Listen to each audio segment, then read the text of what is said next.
I must begin by thanking Namita ji, a dear friend, for bringing all of us together.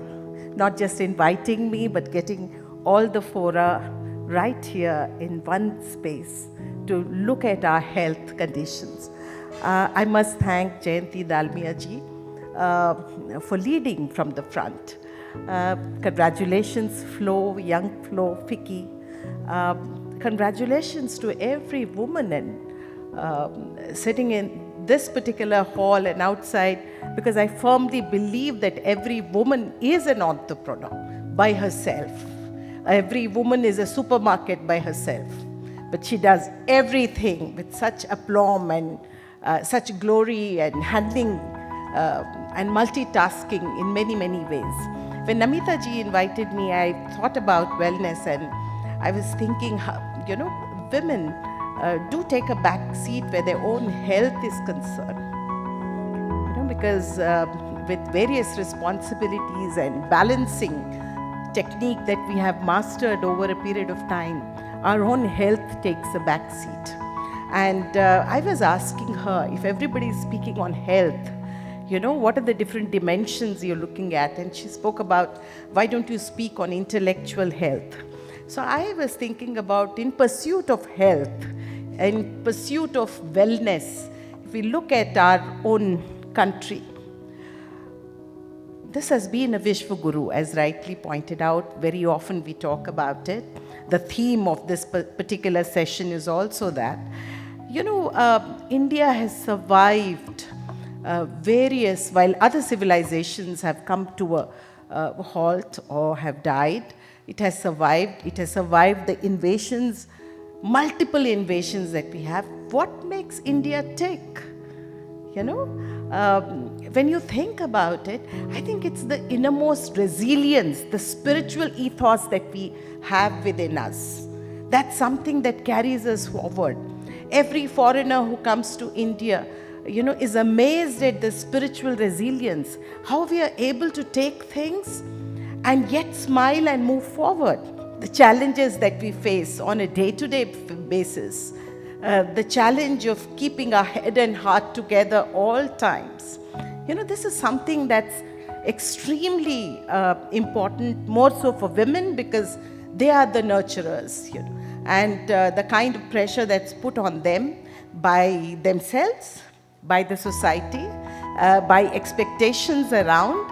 I think this is something that I was looking at, and I was thinking, how do we approach this subject? And a few insights that I would like to share with you is this. When I looked at the concept of man itself in Indian ethos, a nation that's known as Vishwa Guru, where we look at Lokah Samast Sukhino Bhavantu, that's what Yajurved tells us, a nation that looks at the well-being and happiness of the entire world and not just ourselves. And I looked around, and the knowledge that we have acquired through our knowledge traditions itself, if you look at the world over, you have different concepts of man. The individual man of Immanuel Kant is something that we know about in the Western theory, or Stuart Mill's economic man, or the community man of Marx. What does India have to offer? And when you think about it, it's the composite man, the integral man, which has it all, where body, mind, intellect, soul comes together, because it's Sharir, Man, Buddhi, Atma. All these have to come through. And I think that India teaches, as Vishwa Guru, to everyone how to be a composite whole. We are the lifelong learners. We have the ethos of being the ashramas, the 4 ashramas, the purusharthas, teach us that we need to be continually learning. It's a concept that has taken off in Europe and West, America, Canada, Australia, where they have continuous learning courses now. I think India has again been a Vishwa Guru. We've always had this concept of ashramas. We've always had this concept of being constant learners at every stage of our ashrama, be it brahmacharya, grahast, vanaprasth, or sannyas. Every stage teaches us something, and we need to be resolute enough to learn. I think that has been a concept that brings me to what exactly is man. If you look at the American writer Emerson, famously, in all pathos, he said, the reason why man lies broken and lacks unity, it's because he's disunited with himself. That's the quote. That's what he says. Because man is primarily disjuncted. There's no unity within him. Doesn't India bring that unity? If we look at Atma and Man and Buddhi, which gradually we seem to be losing that composite man under the influence of the Western ethos, I thought. And that's where, if you look at Gita chapter 6, verse 5, Udharet, Atmana Atmanam, Na Atmanam, Av Adharte. This where he says that unless man learns to metamorphosize oneself, unless one learns to keep changing, keep evolving, one would not be a composite man. Man is his own enemy as well as his own friend. I think this is the lesson. And when we say man in Indian ethos, it's the combination of man and woman, the Ardhanarishwari, the concept that we have. So it's a composite kind of a thing. And that's where I was looking at the recent studies, mapping of global emotional states. And you find that over 87%, it's reported in US in one study, who are under stress. In India alone, 57% are supposed to be under deep stress. Look at women's health, the mental health, the spiritual health. We manage so many things that we bound to be pressures. How do we handle it? And I was looking at the emotional question as well. And that is the choices that we make. How do we want to lead our lives? This is very important. It's a question that one needs to ask oneself again and again. Because I'm talking about women here, when we talk about wellness, I think women are caught in a chakravyuh in today's world. Because we are trying to balance, we're trying to nurture, we are trying to manage between our marriage, between our career choices, between our children, looking after our aging parents. It's a complex and convoluted life. How does one negotiate in today's challenges? I think that's where the emotional well-being is all about. That do we need somebody to lean on? Because as Indian women, we are taught to lean on. We are told that we need somebody or the other. You cannot be alone. You need someone. So I think, isn't it time that we look at how to have our own backbone, how to be with ourselves and yet be complete? I think this is something that will help the emotional well-being of young women, where we talk about the mental well-being, the psychological well-being. The Association of American Association of Psychological Well-being, as I said, pointed out that huge percentage of women more than men being under stress. I think this is where we need to look at our own mental well-being. And how do we do that?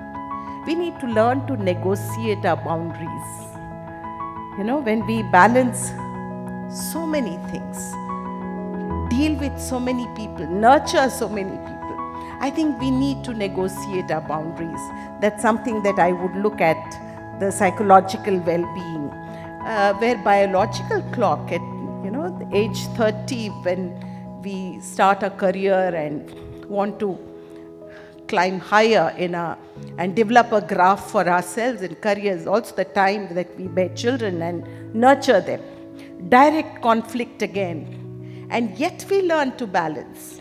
This is where I thought it's a hard time to choose between nurturing children, looking after aging parents, and yet balance and do well in your career, not for anything else but for your self-esteem, because that's about the mental well-being.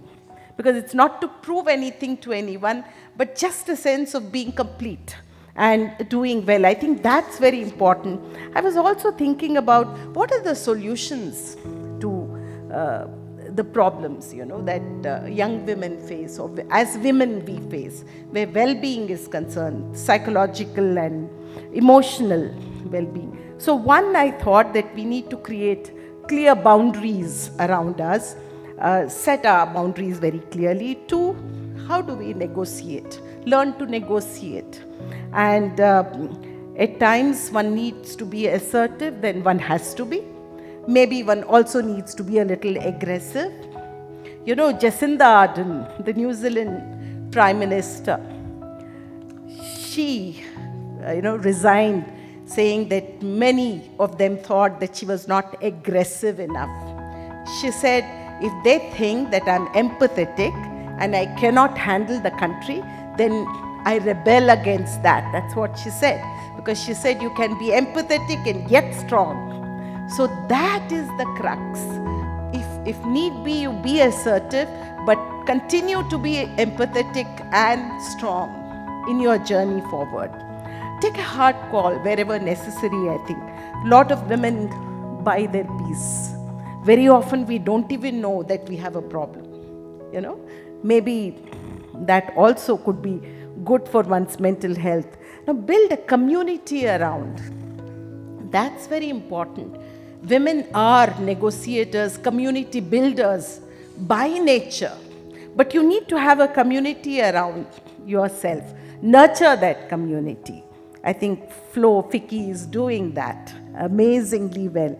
I think that is what the support system, because I think a lot of women do not even realize, as I said, that they need support systems.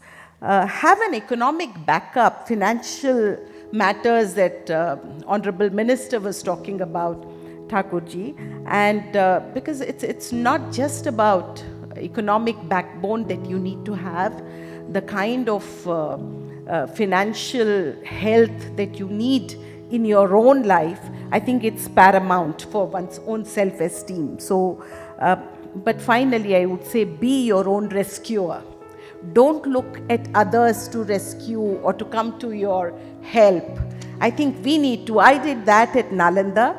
I've been there now for 5 years. One of the first decisions that I made is that I'm going to live there if I need to rebuild Nalanda, because this has been our own dharohar.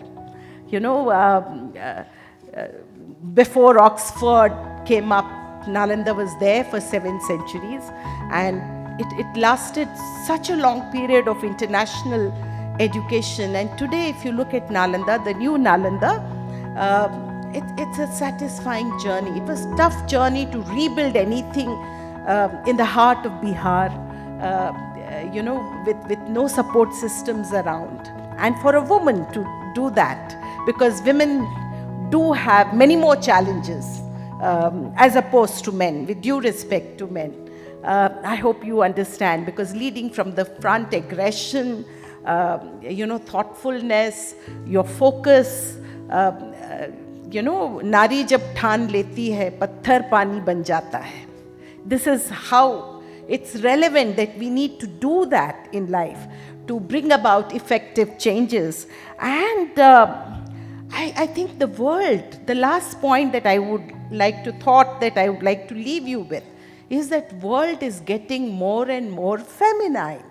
If you look around, we call for the entire world is looking to be empathetic, to be collaborative, creating a kind of working with everyone. A woman takes care of the mental health, the emotional, the spiritual, the physical needs of everybody in the families. Therefore, I think the world is getting there, trying to be collaborative, trying to building negotiative values, solution finders. I think women do that so effectively. So I think we are in a good place today, all said and done. I think it's important to believe in ourselves and be positive and move forward. Yeah, because Emily Dickinson had written in one of her poems, we never know how high we are until we are called to rise. I would say rise and take what you believe needs to be yours. Let's not hesitate in owning up things. Thank you very much. Thank you for the opportunity.